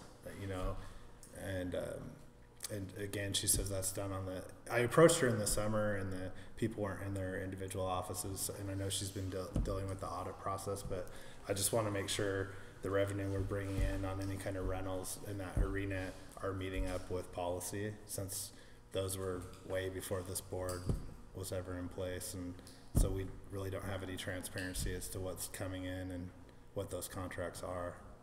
Okay. Your question? Well, I just thank you, Mr. Jenkins. I concur, especially with the self-funded. It was quite an expenditure of money on that. It's not going to be recouped. I think it would behoove us to explain to the community exactly where that money went and why it didn't work. If you'd be so kind to email Mrs. Roberts and see if she can set up a time for a work session. Do you want to do 2 work sessions, or have them back to back? Like if we want to have curriculum and math and maintenance, does that work? Okay. Sure. So we're trying to get some That would be dates good. together. Yeah. Between That's now a good and idea. October, right? We have an early meeting in October 9th, so it's going to be. Oh, it's October 9th. Yeah, it's early. Oh, yes. I think the first Wednesday was the second. Oh, yep, the first Wednesday. Okay. I misunderstood. Wednesday's the second. Oh, yeah, 'cause I would say it could, I don't know if the board agrees, it could reasonably be scheduled for either September or October, depending on the demands of those people who are going to have to head those up. But we do have a meeting next week as well, Yeah. so that'll be the facility. So I just wanted to make sure, as far as the board, you are volunteers, and so it's another night. Right. Yeah. What night are they doing the facilities meeting, Bill? 17th. Wednesday. The 18th, sorry, 18th. A week. So it's a Thursday. A week from Approve it A today. week from today, Wednesday the 18th. at 6:30. 6:30. It'll be just the one month, and I don't think it'll be an information / action if you choose to on the facilities, but the only action item that we'll have on that will be the continuous improvement plan, hopefully. I think it's what? I didn't miss that last part. The only action item that I have planned on, unless we have to add some things, is going to be the continuous improvement plan. It'll need to be adopted before the October 1st deadline. Yeah. So you're anticipating that we will have a quorum at that meeting? That would be nice, but we don't. I mean, Again, when it's for the facility use, I was On the kind of hoping you'd have a quorum. We have to because we need to be able to make that action item for approving the continuous improvement plan. So it's on the 17th? No, it's No. 18th, At 6:30. a week from today. Wednesday, the 18th at 6:30 at BBU. I will be there. I'll be there. Are you out? No, I've already, this is my commitment tonight for my youth group. I'm not missing next week either. And I've got a commitment that night too, which So we'll just have to talk I'll We'll about have have every- 3 to 4 of us there. third Well, week. I'll We'll talk I'll to talk to Bill. Mr. Hamilton and see. To Bill. He's in the middle of chemo, so I'm not sure how he's gonna be able to do it. Does he work, I know he's had it tonight, I don't know if it's, I think he has a 2-week. It's So, every Madam 2 weeks. Chair, it is a possibility if we need to, when it comes to the continuous improvement plan, if we plan on using and having it there and we don't have a quorum, I can actually put it on the website that says pending board approval, and they would have to be on the October 9th. So I've done that in the past because it's a short turnaround on that, and they're okay with that as long as it would be our draft would be up there, and then if there's changes, we would make those changes on the October 9th, and then we just update it on the website. Okay. That's just a legal requirement. It doesn't have to be adopted by the first, it just has to be on the website. And as long as we put on there, here's what it is, pending board approval, October 9th, then the state's okay with that. I had to do that last year, actually. And we set that meeting, Madam Chair, at 6:30. Mm-hmm. Is there any way we can push that up on the agenda? You could be there maybe? Well, I would be there for that part of it, and then So do that first? yeah, We could do that first. I can make it first. because I just have to. Maybe 6 o'clock, I mean, if we move it to 6. Who said that? 6. If we make it 6, I can definitely be there and be for that. I just have to, I have to be to my youth group by 7. Oh, Yeah. That's, Yeah, yeah. that's fine too. It's on the 18th. I don't mind going early. Huh? On the 18th. Yep. I could do the same if you moved it to 6. Okay. Madam Chair, unless, I know you've been in closer contact with Trustee Hamilton, but it was mentioned here, and I saw it was made public on social media today, his first chemo treatment, but one of our fellow trustees has been diagnosed with cancer, so just so the community knows, he's dealing with those, the onset of the initial treatments, and that's, I presume, why he's not rerunning for this board, so just so everybody knows. Mrs. Nelson, did you have something? You guys, yes I do, Mr. Chairman. Jody. You guys never asked him to do anything with the OLA report. To look into anything, I was just curious if it was just gonna sit there, or if you guys had any ideas of having him look at real numbers or actual things or options that are gonna be available to all the schools. Well, Madam Chair, I think you're gonna have a special meeting to talk about it and get it figured out. You know, Madam Chair, we're gonna have a meeting on the 18th, and I thought that would be brought up then. Facilities, yeah. Well, it's a facilities committee meeting, so, because, Yeah, but I don't know what to present. We don't have like, any numbers. I couldn't have hard numbers that quick anyway. It's gonna take some time. So So we're just doing our suggestions that we came up with last Friday. that's what. Is that the plan? That would be great, Go for it. okay? And then I'll work on some of the things that I also talked about. You know, I think we need, would you like me to get some hard numbers, for the building? Well, Or some ideas? I think we How need about some prices? ideas. Okay, I will put that together, okay? So the same things we talked about. you know, we got, it depends on what happens with the facilities committee, because if we're gonna move a bond next, May, this needs to be part of it, in my view. So Madam Chair, I got a question. So when you're talking hard numbers, what do you want to do? You want them to start tearing it apart so they can see exactly what it's gonna cost them? Because that's what hard numbers are. They won't know until they Not start. exactly hard numbers, you're right. We need something to focus our attention on up here in Ola. We just can't sit here twiddling our thumbs. We've got our kids in a school that's not going to be sufficient for very much longer. So we need to know if we need to be rounding up money for grants, or if we need to sit tight and wait for the bond, or... Madam Chair, I would make a suggestion to move forward with trying to get grants. But the I would problem be is, proactive. with grants, we have to have numbers. Then it's probably a no-bueno, because So we you're have not to gonna have get hard some- numbers until you start tearing stuff apart. We can't apply for grants that we're saying, oh, maybe we're gonna fix the school, or maybe we're gonna get a bond.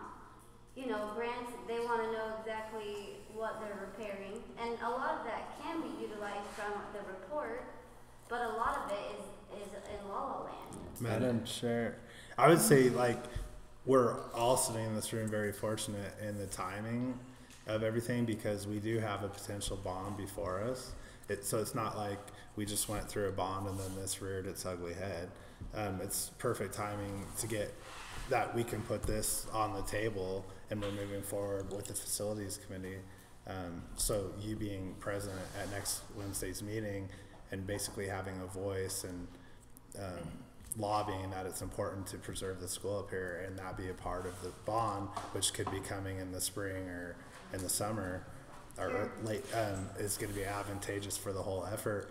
But if we start tearing into it and what have you, we're going to be accumulating a lot more costs that this district doesn't have money for in the budget than what we already put out for the report, which was $9,000. And in the report, it says that a lot of these issues are hidden. So to Mr. Weeks' point, unless we get in there and accrue a lot more money that we don't know where it's going to go, we might just be wasting more district money that we desperately need right now. It's probably not the smartest thing to do. So timing wise, getting involved in the bond process is probably the best bet. Madam Chair, you know, Amy, you made some pretty good, surfaced some pretty good ideas about maybe building a new school versus repairing the old one.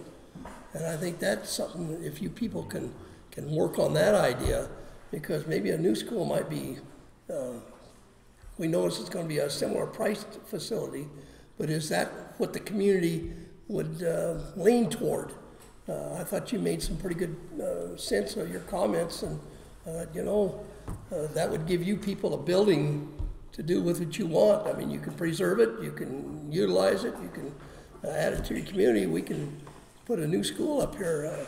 You know, we're talking about the same dollars, so I think you want something to do, hash that around and see what your community, what flavor comes out. I asked your daughters and they want a new one. Madam Chair, what's the square footage of this building? 2,200 square feet. 2,200 square feet. 2,200? So What would a new building cost? That's what we'd like to $300 a know. square foot. Well, so that's $300 at a high school level. So $300 a square foot for a new facility. If you were looking at a high school facility, it's about $300 a square foot for that facility. But that includes, you know, gymnasiums, it includes football fields, baseball fields. That's So, okay, we'll take it. I know you're not going to get much of a gymnasium at 2,200 square feet. So that's the numbers that we want to start looking at, you know, and looking, just even calling some of the construction firms and saying, okay, is it $250 a square foot, which is what I was told, if we have the land, that if you're just going to put a building on, it's about $250 a square foot for a school. That's just the first numbers that I looked at. That's an option. That's something that could be, here's option A. It could be replacing, you know, or fixing the building is option B. It could be, well, you know, again, we've talked about this. It could be, what are we going to do if we go with either option A or option B? We're not going to get the money until mid-May. That means we can't really go out for bid, so we're another year down the road. We're looking at another year at least, even if we go out and get a bond in May. to get these things fixed. So are we gonna keep kids in the community center? Are we gonna bus to Sweet for a year and a half, until it's completed, or what is our plan? So that's the direction I think I need to give them the information best we can, because again, it will be difficult. $500,000 spent on 25 students is a lot of money. Now, is it a community and is it an investment? Absolutely. And it'll be here that way, no matter what you do. But I think that's the direction. I know you wanted some hard stuff, but I think that's what I probably have to get to them so that they can make an informed decision as a board of where we go. And I think your presentation next week saying, please add this to the facilities, is what would be the first step. Does that make sense? I like it. Madam Chair, and a thought that goes through my mind too, with the renovation plan, does that guarantee the historic building's gonna last another 100+ years, or does a new facility guarantee it's gonna have more longevity than, anchoring a new foundation into the old foundation and all these details that are actually in the report? So where's the smart money, essentially? Yeah, well, look at Sweet, and that was a fairly new school. Yeah. We've had to have 2. Yeah, exactly, yeah. One is already on the new elementary school. I mean, to me, if you're looking at longevity, look at a school that sat there for 100 years. Oh, right. Yeah, I know. And if we came up and made a decision to build you a new school, instead of renovate, are you gonna tar and feather us? Yeah. Well, and again, Madam Chair, I don't want you to think that I'm being insensitive to you guys when I say this. We've been entrusted with taking care of the school district's money, and this school district does not have the money to have people come up here at $200 an hour and start tearing stuff apart and just have to keep digging and have to keep digging and have to keep digging to get hard numbers for you. We are not in a position financially as a school district to do that right now. We're just not. That's the reality of it. We've all seen the numbers, and we're barely going to get by this year. That's the reality. Why don't you go after the guy that put you in that position? Yeah. Well, I have another thing to ask. Just one last Go thing. ahead. Go Okay, ahead, you guys Amanda. were talking about the 3rd grade level. If you're at 3rd grade, if they're not up to reading level, like what tools you're going to give to the curriculum director to help combining this, right? So my daughter was at a 2.3 grade level at the end of grade 3, right? So my teacher suggested eye therapy, maybe attracted it, and we looked into it. It is. That's $700 a month that I'm doing for my daughter. What kind of tools can we really give the teachers and the parents to make it a realistic thing for them to do? I just thought I'd bring that up, that really is a situation and that there are things to help. And I really support that because we're in that situation. We've seen a lot of improvement and are hopeful for her as well. So thanks for being aware of not just plugging kids through. That's them. They're listening. Not just plugging them through on some track that every kid has to follow every day, but really being realistic about individual needs and giving them real answers. So thank you. Anything else? Can I go? Oh, Mrs. Davis. Well, I'd just like to say, number one, that this whole OLA situation is very large, and I really appreciate the board. I really appreciate your hardline thoughts, your hopeful thoughts. I appreciate the fact that you're listening to us. I also appreciate the community so much for allowing us to use their building.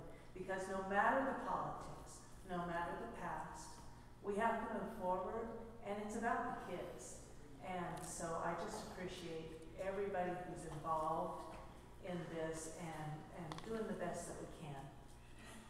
Here, here. Thank you. Mr. McCullough. You approved an agreement, which we have not seen.